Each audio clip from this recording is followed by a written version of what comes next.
Bakunzi ba Secret Talk on Health, kongeye kubasuhuza. Uyu ni umuyoboro tunyuzaho amakuru ku buzima cyangwa se tubagira inama ku buzima, tuberekana ibiki warya n'iki wakoresha, imiti wakoresha kugira ngo tugire inama abantu kugira ubuzima bwiza. Uyu munsi rero twifuje kugira ngo tuganire ku mazi, kunywa amazi, akamaro ko kunywa amazi, cyangwa se tunarebere hamwe ubundi amazi amara iki umubiri w'umuntu muri rusange. Nk'uko ubushakashatsi bubigaragaza cyangwa se abahanga babivuze, bavuga ko buri umuntu ugizwe hagati ya 55-60% y'ibigize umubiri w'umuntu ari amazi. Ni ukuvuga ngo amazi aboneka mu bice bitandukanye by'umubiri bitewe n'agace uherereyemo, bitewe n'ingano yawe, icyo bita BMI, bitewe n'imyaka umaze, cyangwa se bitewe n'igitsina cyawe. Ibi byose ni ibintu bishobora gutuma amazi agaragara mu mubiri wawe ku kigero runaka cyangwa se ku ngano runaka.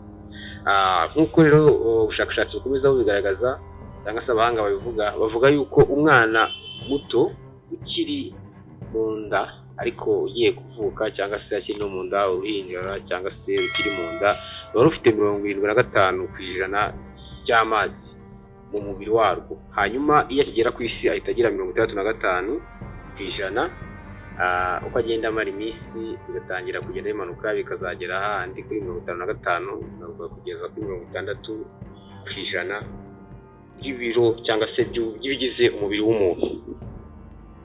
Reka turebere hamwe rero akamaro k'amazi mu mubiri wacu cyangwa se n'ingano dukeneye kunywa ku munsi. Amazi afasha koroshya cyangwa se kubobeza mu ngingo, icyo bita joint. Amazi kandi agabanya ubushyuhe mu mubiri w'umuntu, akaburinganiza, igipimo cy'ubushyuhe cyitwa temperature arayiringaniza. Amazi afite akamaro ko kugaburira ubwonko ndetse n'uruti rw'umugongo. Twavuze ko amazi mu bice bitandukanye by'umubiri, amazi aboneka mu bwonko ndetse no mu mutima, ayo ngayo ubwayo yihariye 3/4 by'amazi umuntu afite yose.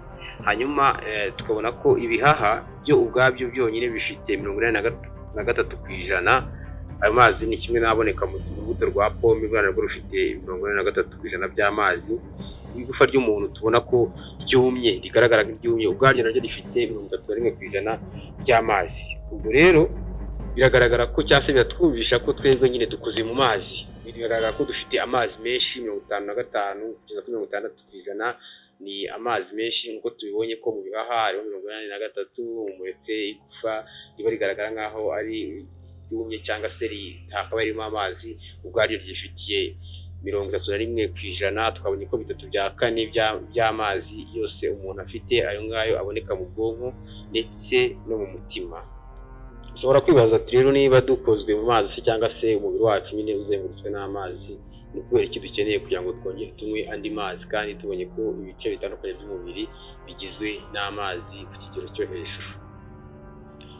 Buri wese yabyibaza, ariko igisubizo ni iki ngiki, nuko buri munsi ku munsi dutakaza amazi menshi. Ubushakashatsi bwagaragaje ko ku munsi umwe, buri munsi dutakaza hagati ya litiro 2 n'3 z'amazi binyuze mu byuya, mu nkari, mu igogora, mu guhumeka. Urumva rero ayo mazi dutakaza ni menshi. Birakenewe ko tunywa amazi kugira ngo ayo ngayo yatakaye yongere agaruke.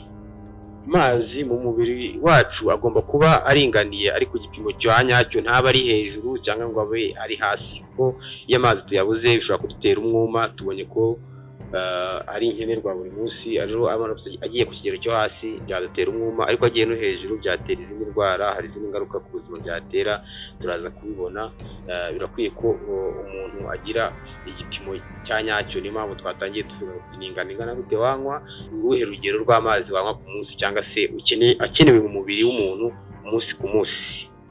Iyo ufite igipimo gitoya cy'amazi cyangwa se igipimo kiri hasi cy'amazi mu mubiri wawe, kizabikwereka uzatangira kunyara inkari zifite ibara cyangwa se zishatse kwijima, zifite ibara. Ubundi inkari ntabwo zakabaye zigira umweru, ariko iyo zagize ibara umenya ko igipimo cy'amazi yawe kiri hasi. Hashobora kubaho n'ibindi bimenyetso, ariko ni mu gihe nta zindi ndwara urwaye ukabona uri kunyara inkari zisa gutyo zifite ibara zisa nk'izijimye, ni byiza ko wakongera ingano y'amazi uri kunywa muri iyo minsi. Hanyuma ikindi gishobora kubaho, utangira kumva ufite umunaniro, ukumva ufite umunabi, ufite ubushiha, ukumva ntabwo ufite uri muri good mood, ntabwo uguwe neza ukumva utangiye kutamera neza, icyo gihe ni byiza ko ushaka nk'amazi, kubona ikirahuri cy'amazi kureba ko byagabanuka. Ikindi hatangira kubaho kuribwa umutwe, kumva umutwe uri kukurya cyangwa se uruhu narwo rugatangira kukurya, ukishimagura, ukishwatagura. Ikindi bishobora gutuma umuvuduko w'amaraso wawe nawo uzamuka bitewe n'uko amazi yabaye makeya. Hanyuma ikindi, igipimo cy'amazi kiri hasi bituma ubwonko bwawe bukora cyane buri gushaka kugira ngo bugabanye umwuma mu mubiri wawe. Ibyo rero bikagabanya ubushobozi bw'ubwonko, ari bya bintu bitera umunaniro, ariko bitera kumva wasinzira, kumva utameze neza. Yego, ibyo twavugaga ni ku gihe ufite ikigero cyo hasi cy'amazi. Hanyuma hari no kuba ufite ingano nyinshi y'amazi cyangwa se amazi menshi mu mubiri. Icyo ni cya gihe amazi ushobora kuyanywera rimwe ku ngano iri hejuru, ahandi umuntu afata icupa ry'amazi akarigotomera cyangwa se ibirahure nka bitatu akabinywera icyarimwe. Biriya ntabwo ari byiza, ko nabyo bishobora gutera ikibazo. Ibyo kenshi bikunda kubaho ku bantu bakora siporo nk'abasiporutifu, cyane cyane abantu birukanka, abakinnyi b'umupira w'amaguru, abantu bandi bashobora kuba iyo yagize umwuma agahita aza agafata nk'icupa ry'amazi akarigotomera. Ibyo ngibyo nabyo bigira ingaruka zitari nziza, bishobora gutuma ubwonko buhagarara gukora cyangwa se bugatangira gukora gakeya. Ikindi gishobora gutangira kubaho unyweye amazi menshi icyarimwe, bishobora gutuma impyiko zitabasha kuyungurura imyanda nk'uko bikwiye. Hanyuma ibyo bikaba byatera uburozi butandukanye mu mubiri, bitewe n'uko impyiko zitabashije kuyungurura imyanda ngo biyisohore neza, byaturutse ku mazi menshi wanywereye icyarimwe. Ibyo bishobora gutera umutwe kubabara, nuko ushobora kubabara umutwe kuko nanone wanyweye amazi menshi ukanywera icyarimwe. Ushobora gutangira kumva ushatse kwiruka cyangwa ukanaruka, kandi bitinze bishobora no gutera urupfu. Ariko nubwo tuvuze kuba amazi yaba makeya cyangwa se akaba menshi mu mubiri, ariko twababwira ko nanone kugumana ikigero nyacyo cyangwa se ikigero gikwiye cy'amazi mu mubiri w'umuntu, ku bantu babona amazi meza biroroshye cyane, ni ibintu bitakabaye bigorana. Tugiye kurebera hamwe ese ni gute wagumana ikigero cya nyacyo cy'amazi nkenerwa umunsi ku munsi mu mubiri wawe. Ubusanzwe bavuga yuko umuntu akeneye kunywa ibirahure 8 ku munsi by'amazi, ariko ibyo ntabwo gusa bihagije, ahubwo nanone bigomba kugendana n'ibiro ufite n'ahantu uherereye. Se ahantu uri harashyushye, harakonje. Hanyuma ikindi hakanagendana nyine n'ingano yawe ndetse n'igitsina, kuko bavuga ko ku umugabo ubundi ku munsi yagafashe litiro hagati y'2 n'igice kugera kuri 3.7. Hanyuma umugore we akaba yafata litiro 2 kugeza kuri 2.7. Ari nayo ingano y'amazi ushobora gufata. Urabona ko nibura bigaragaza ko akaba yafata litiro 2 arizo minimum, cyangwa se hejuru ugafata kugera kuri 3.7 ku mugabo, cyangwa se kuri 2.7 ku mugore. Ariko ibyo nanone bishobora gutuma ayo mazi nyine bihindagurika bitewe n'icyo uri gukora, ni ingano y'imyaka yawe ndetse na bya twavuze by'ibiro byawe, cyangwa se n'ahantu uherereye. Nabyo bishobora kuba hari igihe cy'ubushyuhe cyane, cyangwa se ukaba uri gukora akazi gatuma ukoresha ingufu cyane kuko gusaba kunywa amazi menshi uburyo wanarenza na yayandi, cyangwa se n'uko ubuzima bwawe bumeze. Ariko ubusanzwe mu gihe gisanzwe kiri normal wakabifata hagati ya litiro 2.5 kugeza kuri 3.7 ku mugabo, na litiro 2 kugeza kuri 2.7 ku mugore. Amazi nanone kandi hari ibindi byo kunywa cyangwa kurya abonekamo nk'icyayi cyangwa se ikawa ndetse n'ibiryo bitandukanye biba birimo amazi, ndetse n'ibinyobwa bindi by'amaji n'ibiki byose birimo amazi. Ariko ayo mazi yose cyangwa se amazi aboneka muri ibyo ngibyo agira gusa 1/5 cy'amazi mu mubiri w'umuntu ukeneye. Ni ukuvuga ngo ayo ngayo aba afite 1/5 cya ya 60% by'amazi umubiri w'umuntu akeneye. Ni ukuvuga ngo biragaragaza ko n'ubundi uko byagenda kose ukeneye kongera kunywa andi mazi ari pire, cyangwa se amazi nyamazi. Gusa twagira nanone abantu kurya imbuto ndetse n'imboga zimwe na zimwe. Iyo tuvuze wenda nka kokombure, tukavuga nk'inkeri, tukavuga wenda nko mu mboga tukavugamo nka brokoli, izo ngizo bifitemo amazi menshi cyane agenda akagera ku kigero cya 90% by'amazi. Urumva ushobora kutabona amazi ariko ukabona ukarya kokombure, ukarya inkeri, cyangwa se ugakunda kurya brokoli, nabwo amazi waba yafashe ku kigero cyo hejuru, byaza gusaba kongeraho amazi asanzwe makeya. Hanyuma umubiri wawe ukabashije kubona cya kigero cy'amazi nkenerwa ku munsi. Rero iyo wabashije kugera ku kigero cya nyacyo cyangwa se ku kigero nkenerwa cy'amazi ukeneye ku munsi, ni iby'ingenzi cyane kuko ubushakashatsi bwagaragaje ko bikemura cyangwa se bikiza bikanarinda indwara, birinda indwara zitandukanye zirimo nka stroke, bikarinda diyabete ndetse bigabanya ibyago byo kurwara kanseri zimwe na zimwe, ndetse ikindi ni uko bigabanya ibiro. Ayo mazi nyine ari ku kigero cya nyacyo bituma utekereza neza, birafasha cyane mu gukora ku bwonko, ibyo rero imitekerereze ikagenda neza.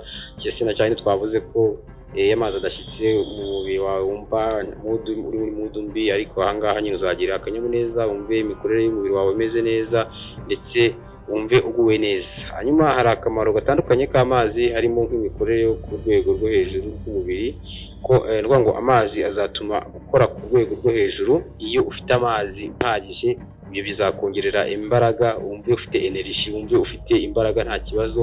Hanyuma kandi bizatuma ugira imikorere myiza y'ubwonko, by'umwihariko umutwe wa migraine cyangwa se umutwe w'uruhande. Ibyo ngibyo bishobora guterwa no kubura amazi cyangwa se kugira umwuma mu mubiri wawe, ukaba wagira umutwe wa migraine. Rero iyo unyweye amazi, umutwe bishobora kuwurinda cyangwa se waba ubabara umutwe ugakira. Rero iyo amazi ari ku kigero gihagije, ayo ngayo arwanya kugira utubuye mu mpyiko, kandi iyo ufite ikigero gihagije cy'amazi ku munsi bizatuma imyanda umubiri wawe isohoka, cyangwa se bizafasha gusohora imyanda mu mubiri wawe binyuze mu nkari, ndetse binayoroheye, kizi binafashe n'umuyoboro w'inkari kutagira imyanda cyangwa se kutarwara, ndetse bizanatuma imyanda imwe n'imwe isohoka bitabaye ngombwa kujya guca mu mpyiko kugira ngo nazo ziruhe. Ubwo urumva rero ni byiza ko wanywa amazi kuko bizoroshya n'umubiri wawe gukora neza. Ikindi bikiza constipation cyangwa se bikanayirinda. Amazi ari ku kigero gihagije kandi azagufasha mu gutakaza ibiro kuko agabanya apeti, ahubwo ukumva uhaze, ukumva nyine wumva nta kibazo ufite. Abantu bashaka gutakaza ibiro bagirwa inama y'uko bakunyweye nk'ikirahure kimwe mbere yo kurya. Ibyo bizatuma ingano y'ibiryo cyangwa se ingano y'ibiryo barya igabanuka, bityo n'uba utariye ibyo byinshi cyane bizatuma nyine wabasha nuko utakaza ibiro, kuko wariye ibiryo bitari byinshi kuko wabanje kunywa amazi. Ikirahure kimwe cy'amazi mbere yo kurya, iminota 30 mbere yo kurya, bishobora gutuma utakaza ibiro. Ku bantu bashaka gutakaza ibiro, iyo unywa amazi kenshi cyangwa se ufite igipimo cy'amazi nkenerwa ku munsi wakinyweye, bigabanya bya bintu byo kurya buri kanya, byo kuryagagura, kumva ushaka kurya utuntu turyohereye cyangwa se udusnacks, cyangwa amasnacks, ushaka gufata utuntu dutandukanye tugucaho udufata. Ibyo ngibyo rero iyo wanyweye amazi yumva uhaze, ukumva udakeneye kugira ngo winjize izindi karori cyangwa se iyindi ngano ya karori iri hejuru, kuko twabonye ko yirinda constipation. Ariko nyine yumvikana constipation izarindwa kubera ko igogorwa ryakozwe neza, kandi bizatuma nyine ujya ku musarani neza, bituma bigende neza, unyara inkari zimeze neza. Ibyo gihe bizatuma imyanda isohoka, bitume ugira ubuzima bwiza, bitume usa neza, bitume uhora nyine nta ndwara zitandukanye ufite mu mubiri wawe kuko imyanda yasohotse. Bishobora gusohoka binyuze muri bya byo twavuze, bishobora gusohoka binyuze mu kujya kuri toilette, bishobora gusohoka binyuze muri rya gogora uko riba rikorwa. Ibyo byose ni ibintu bisohora imyanda, ariko kandi binasaba gutakaza amazi. Imyanda isohoka nyine byanyuze muri uko gutakaza amazi. Ku bantu banywa amazi mu gitondo bakibyuka, bishobora no kuba byaba na byiza abaye ashyushye. Aho ngaho noneho bituma akura imyanda mu mubiri, ariko akanatuma insoro zitukura zigize amaraso izo ngizo ziyongera, bikanongera umwuka mwiza wa oxygene mu maraso, kongera imbaraga mu mubiri, icyo bita energy. Ndetse ibyo ngibyo kuyanywa mu gitondo ukibyuka bizatuma wumva umubiri wawe haguwe neza, kandi wirirwe umunsi wawe wakoze isuku, wakoze detoxification cyangwa se wakoze isuku mu mubiri, nta myanda ikirimo. Kunywa amazi ukibyuka, ibyo ngibyo bizamura ubudahangarwa bw'umubiri, hanyuma bigatuma umubiri wawe wirirwa neza. Ikindi ni uko kunywa amazi ukibyuka bigabanya ibyago byo kurwara, kandi bigasukura uruhu, bigatuma uruhu rwawe uruhu rwawe rumera neza, rugacya, rukaba rutoshye, rumeze neza. Ni ukuvuga ngo abantu banywa amazi bakibyuka bakabigira akamenyero, cyane cyane amazi y'akazuyazi, amazi ashyushyemo, bazagira ko imeze neza, bagaragare neza, ubone basa neza, nta kibazo bafite. Kuko kunywa amazi ashyushye cyane cyane ukibyuka, ibyo ngibyo bitwika ibinure, cyo bigatuma ibinure bisohoka, hanyuma bikava mu mubiri. Ni ukuvuga ngo ibyiza ni uko wanywa amazi y'akazuyaze kenshi gashoboka kuruta kunywa amazi akonje, kuko amazi akonje hari aho agera wayanywa akagenda agatsindagira ibyo wariye cyangwa se ibyo biri mu gifu no mu nzira y'igogora hose bikitsindagira. Ikindi kandi ni uko amazi akonje hari ukuntu atuma ubudahangarwa bw'umubiri ahubwo kugabanuka, bikaba byakongera ibyago byo kurwara, mu gihe iyo amazi ari akazuyaze cyangwa se ashyushye, ayo ngayo ahubwo azatuma ubudahangarwa buzamuka. Rero inama ni uko wakanyweye amazi, byiza ni uko wakanyweye amazi ashyushye cyangwa se amazi y'akazuyaze kuruta kunywa amazi akonje. Ariko hari igihe azaba hashyushye ukaba byaba ngombwa ko ugomba kunywa amazi nayo asanzwe, amazi akonje. Ariko inshuro nyinshi cyane cyane mu gitondo byakabaye byiza unyweye amazi y'akazuyaze cyangwa se amazi ashyushye, kuko niyo azatuma imyanda isohoka mu mubiri, ubudahangarwa bw'umubiri bukazamuka, bigatuma umunsi wirirwa ufite energy cyangwa se wirirwa ufite imbaraga za nyazo zihagije. Harimo tureba rero ibyiza byo kunywa amazi, ndetse tubonye ko wakabaye unywa amazi ashyushye cyangwa se amazi y'akazuyaze kuruta kunywa amazi akonje. Ariko hari ingaruka mbi cyangwa se ibyago nanone byo kutanywa amazi menshi cyangwa se byo kugira ikigero cy'amazi mu mubiri wawe kiri hasi. Ibyo ngibyo twavugamo nk'uko iyo ufite amazi cyangwa ikigero cy'amazi yawe kiri hasi mu mubiri, icya mbere kizakubaho hari ukuntu kumva ufite inyota cyangwa se icyo bita thirst, kumva ufite inyota. Hari ikindi kirimo kugira umunaniro wo twabibonye, cyangwa se kumva ushaka gusinzira buri kanya, umunaniro ukumva buri kanya wakisinzirira. Icyo gihe uzamenye yuko ni ikimenyetso mpuruza cyangwa se ni kizakwereka yuko ingano y'amazi yawe ari mu mubiri adahagije. Hanyuma ikindi hari kuma iminwa yawe ikagenda ikuma. Icyo gihe nanone nabwo bishobora kubaho ari uko ikigero cy'amazi ari mu mubiri wawe kidahagije. Hanyuma ikindi kibaho, habaho kugabanuka kw'ingano y'inkari ku munsi. Ugasanga uri kujya kwihagarika inshuro nkeya ugereranije n'ubusanzwe inshuro umuntu yakabaye ajya kwihagarika ku munsi. Hanyuma ikindi kibaho ni uko uzatangira kubabara umutwe cyangwa se kuribwa umutwe cyangwa kurwara umutwe. Hanyuma ikindi ni uko uruhu rwawe narwo ruzatangira kuma, rwumagare, rumwe rwakubaraye. Hanyuma ikindi kizabaho ni uko uzumva ufite isereri, ushobora kugira isereri byaba na ngombwa ukaba wakwitura hasi kubera ko ingano y'amazi ari mu mubiri wawe yagabanutse. Hanyuma ikindi uzatangira kunyara inkari zijimye. Byo twavuze ko inkari zijimye ari ikimenyetso cy'uko amazi ari makeya, ukeneye kugira ngo unywe amazi hanyuma inkari zawe zigaragare nkaho zisa umweru, nkaho zisa nk'amazi zidafite iryo bara ryijimye. Ubwo rero birasaba kugira ngo unywe amazi menshi kugira ngo ubashe kujya kwihagarika zigaragara neza zidafite iryo bara ryijimye. Nk'uko tubibonye, iyo amazi ari makeya bizatuma inshuro wihagarika ku munsi zigabanuka, kubera ko nibura ubundi umuntu uri muzima yakaba yihagarika cyangwa se ufite ikigero cy'amazi gihagije yakaba yihagarika hagati y'inshuro 7 n'icumi ku munsi mu manywa. Hanyuma cyangwa se akageza nibura hagati y'inshuro 5 kugera kuri 7 akihagarika inkari zikeye zisa nk'amazi. Ni ukuvuga ngo ushobora kwihagarika hagati y'inshuro 7 kugera ku 10 ku munsi, ariko wenda kubera ko amazi igihe watangiriye kuyanywa bumwe ukaba wajya no kwihagarika inkari zikaza zidasa zijimye zidafite rya bara rikeye. Ariko muri izo nshuro wagiye kwihagarika nibura nk'inshuro 5 kugera kuri 7 zakabaye zifite ibara rikeye. Icyo gihe niba ujya kwihagarika buri nkari zawe hagati y'izo nshuro 5 kugera kuri 7 zirakeye, menya ko ikigero cy'amazi cyangwa se ingano y'amazi uwo munsi wanyweye ihagije, nta kibazo ufite. Nubona inkari zawe zatangiye kwijima rero ugiye kunywa amazi. Nibikomeza kuba gutyo ujya kwa muganga, kubera ko hari izindi ndwara zitandukanye zishobora gutuma wanyara inkari nanone zifite ibara cyangwa se zijimye. Turabashimiye rero ko mwakurikiye ikiganiro tugiranye ku kunywa amazi, kugira ngo tubonye byinshi bitandukanye ku kunywa amazi cyangwa se musobanukiwe byinshi bitandukanye ku ngano y'amazi umuntu akeneye kunywa ku munsi. Dusoza twababwira yuko ari byiza ko umuntu anywa amazi ashyushye, ariko nanone twababwira ko ugomba kunywa amazi akonje kuruta ko wareka kunywa ingano y'amazi ukenera umunsi ku wundi. Aho kugira ngo utanywe amazi burundu, byiza wanywa amazi akonje, ariko nanone ugire bwiza burenze uko wanywa amazi kenshi asa nk'ashyushye cyangwa se amazi y'akazuyaze. Igihe haba hakonje utabaza kunywa amazi akonje, haba hakonje haba hashyushye ukanywa amazi akonje.